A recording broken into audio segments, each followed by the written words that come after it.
آسمان ایسے ہیں جیسے بہت بڑے میدان کے اندر ایک انگوٹھی کا چھلا پڑا ہوا،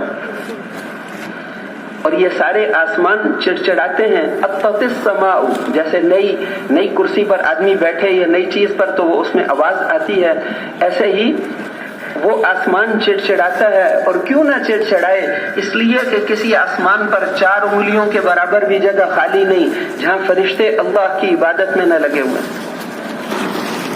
جہاں ہمارا خانہ کعبہ ہے اس کے اوپر فرشتوں کا بھی خانہ کعبہ ہے آسمانوں میں، 70,000 فرشتے اس کا طواف ہر وقت کرتے ہیں، اور جو ایک دفعہ کر لے پھر اس کی کبھی باری نہیں آئی۔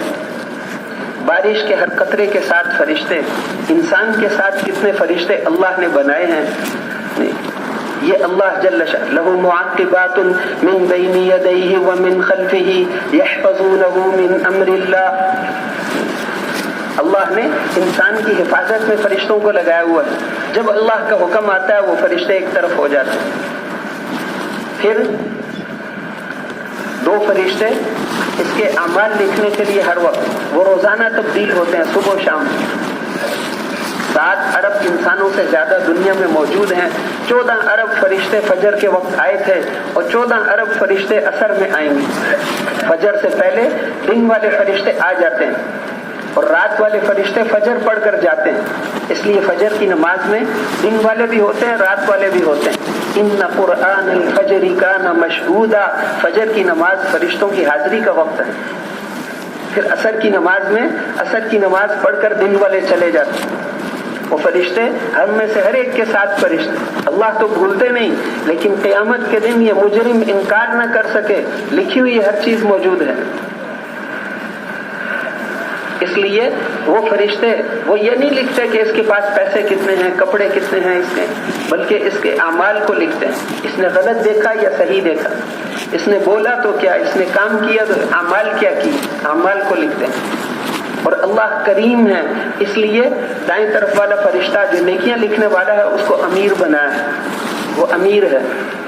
اگر آدمی بائیں طرف والا جو گناہ لکھتا ہے اس کو وہ اس سے پوچھے بغیر نہیں لکھ سکتا۔ جب آدمی سے گناہ ہو جائے تو پوچھتا ہے میر صاحب لکھ لوں، کہتے تھوڑی دیر صبر کرو، ہو سکتا ہے توبہ کر لیں۔ پھر تھوڑی دیر کے بعد پوچھتا ہے میر صاحب لکھ لوں، کہتے ہیں ابھی صبر کرو، ہو سکتا ہے توبہ کر لیں۔ 3 دفعہ کے بعد جب اس نے نہیں کی تو کہتا ہے ایک گناہ کے بدلے میں ایک ہی لکھو۔ اور نیکی کرنے والا جب اس نے نیکی کی تو اسے تو وہ تو خود امیر صاحب ہے، کسی سے پوچھنے کی ضرورت ہی نہیں۔ کم از کم 10 نیکیاں، ایک کے بدلے میں 10 نیکیاں تو کم از کم۔ اور اللہ کے راستے میں نکل کر کی، یہاں پر آئے ہیں، یہاں پر 1 دفعہ درود شریف پڑھیں گے، اپنے گھر میں ہم 49 کروڑ دفعہ درود شریف پڑھتے ہیں، یہاں 1 دفعہ پڑھیں گے اتنا اجر ملے گا۔ اللہ کے راستے میں نکل کر عمل کی قیمت، اب وہ اعمال کی قیمت بڑھ گئی، ہر عمل کی قیمت بڑھ گئی۔ ابھی تو ہماری آنکھوں پر پردہ ڈالا ہے، نظر نہیں آتا کہ درود شریف پڑھنے سے کیا ہوتا ہے، نماز پڑھنے سے کیا ہوتا ہے۔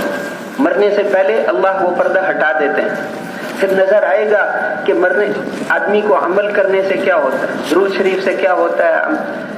ایک عمل کا اجر یہ پوری دنیا، ایک سبحان اللہ کا اجر اس پوری دنیا میں پورا نہیں آ سکتا۔ اس لیے لیکن اس وقت پھر آدمی کر نہیں سکے گا، ابھی کرنے کا وقت ہے، ابھی کرنے کا موقع ہے۔ اللہ جل شانہ نے اتنے بڑے بڑے آسمان بنائے، اتنی زمینیں بنائیں، اللہ نے یہ سورج بنایا۔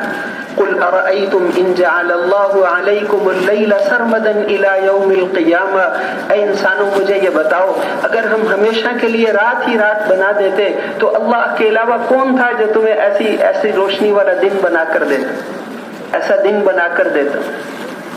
اللہ جل شانہ نے یہ سورج زمین سے 13 لاکھ گنا بڑا سورج بنایا، اتنا بڑا سورج ہے۔ اتنے بڑے سورج کو قطب شمالی سے قطب جنوبی اور قطب جنوبی سے قطب شمالی کس طرح اس کی حرکت چل رہی ہے، سورج بھی چل رہا ہے اور چاند بھی چل رہا ہے اور زمین بھی، لیکن ایک دوسرے سے نہیں ٹکرا سکتے۔ للشمس ينبغي لها ان تدرك القمر ولا الليل سابق النهار، یہ سورج اور چاند ایک دوسرے سے ٹکرا نہیں سکتے، اور یہ دن اور رات کا نظام آگے پیچھے نہیں ہو سکتا، یہ اس قدرت والی ذات کی کارگریاں۔ اللہ جل شانہ نے یہ سب بنایا ہے، سورج بنایا، اس کی منزلیں مقرر کی، اور اللہ جل شانہ نے اس میں برج بنائے، اس کے کتنا بڑا سورج، ایک طرف جاتا ہے تو دوسری طرف 6 مہینے کی رات، ادھر 6 مہینے کا دن، درمیان والے ملکوں میں 6 لاکھ میل فی گھنٹہ کی رفتار سے یہ سورج چلتا ہے۔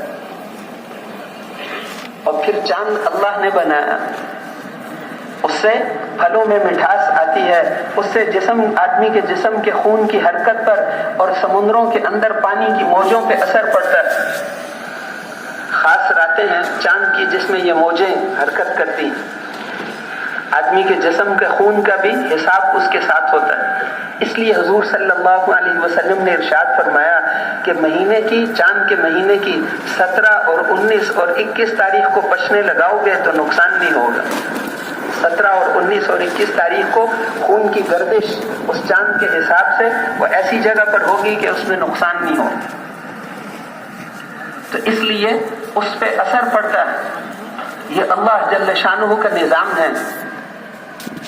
اور پھر پہلے تو دن بنایا، پھر فرمایا کہ اگر ہم ہمیشہ کے لیے دن ہی دن بنا دیتے تو رب العالمین کے علاوہ کون ہے جو تمہیں ایسی سکون والی رات بنا کر دے؟